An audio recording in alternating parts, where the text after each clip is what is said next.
Ак калпак кыргыз элинин улуттук баш кийими. Кийгенде башка жарашкан, суктанып баары карашкан, ак калпак калган мураска, атабыз Айкөл Манастан. Киебиз сыймыктап, ардактап, кыргыздын жүзүсүң ак калпак. Те илгертен ата бабам кийишкен, бийик тутуп кадырлашып жүрүшкөн. Ак калпагың түшпөсүн деп башыңдан, ак калпагын балдарына беришкен. Жайда салкын сактап күндүн нурунан, кышта жылуу сактайт ызгар сууктан.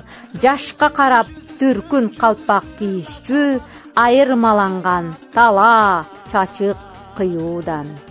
Ала тоого окшош кийген калпагың, Алп Манастай сүрдү болсун айбатың. Асказоодой көтөрүлүп зоболоң, ата журтка кызмат кылсын кайратың. Сыйкыр дуунур пайда болот жылдыздан, ак калпактуу Чыңгыз чыкты кыргыздан. Унутулгус чыгармалар жаратып, кыргыз элин бүт дүйнөгө тааныткан.